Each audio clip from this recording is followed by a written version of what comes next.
திமுகவும் அதிமுகவும் பாஜகவுடன் இணைந்தாலும் ஆச்சரியமில்லை என அமைச்சர் நிர்மல்குமார் கருத்து தெரிவித்துள்ளார். தங்கள் குடும்பத்தை பாதுகாக்க திமுகவும் அதிமுகவும் பாஜகவுடன் இணைந்தாலும் ஆச்சரியப்படுவதற்கு இல்லை என அமைச்சர் CTR நிர்மல்குமார் பேசியுள்ளார். மதுரை அரசு ராஜாஜி மருத்துவமனையில் போலியோ சொட்டு மருந்து முகாமை தொடங்கி வைத்த பின் செய்தியாளர்களை பேசிய அவர், தாவேகாவினர் மற்றும் பொதுமக்கள் 10க்கும் மேற்பட்டோர் தங்கள் மொபைல் போனில் வீடியோ எடுப்பதால் நிகழ்ச்சிக்கு எந்த பாதிப்பு ஏற்படுவதில்லை. இடையூறு இருந்தால் அதை முறைப்படுத்திக் கொள்வோம் என தெரிவித்துள்ளார். மதுரை மாநகராட்சியில் தனியார் குப்பை அள்ளும் நிறுவனம் கடந்த மாதத்தில் குப்பைக்கு பதிலாக மண்ணை அள்ளியதாக ஒரு வழக்கில் பிடிபட்டனர். இது திரும்பவும் நடந்துள்ளது. இதற்கு காரணமானோர் மீது கடும் நடவடிக்கை எடுக்க வலியுறுத்தி மாநகராட்சி ஆணையர் புகார் அளித்துள்ளார் என தெரிவித்துள்ளார். இந்த முறைகேடு பல மாதங்களாக நடந்துள்ளது.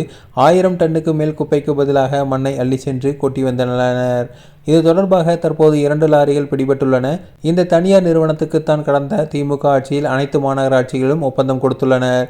அவர்கள் மீது நடவடிக்கை எடுக்கப்படும். குதிரை பேரம், ஒட்டக பேரம் குறித்தெல்லாம் திமுகவுக்கும் அதிமுகவுக்கும் தான் தெரியும். பழனிசாமி, ஸ்டாலின், உதயநிதி ஆகியோர் சேர்ந்து என்ன செய்தார்கள் என முன்னாள் அமைச்சர் RB உதயகுமாருக்கு தெரியும். இவர் இப்படியே பேசிக் கொண்டிருந்தால் விரைவில் வரவிருக்கும் உள்ளாட்சி தேர்தல் சிரமமாகிவிடும் என தெரிவித்துள்ளார்.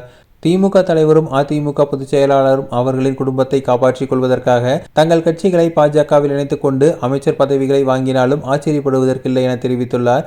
அதை நோக்கித்தான் இந்த 2 கட்சிகளும் சென்று கொண்டிருக்கின்றன. அதை தெரிந்து கொண்டுதான் ஒவ்வொருவரும் ராஜினாமா செய்து கொண்டிருக்கிறார்கள் என தெரிவித்துள்ளார்.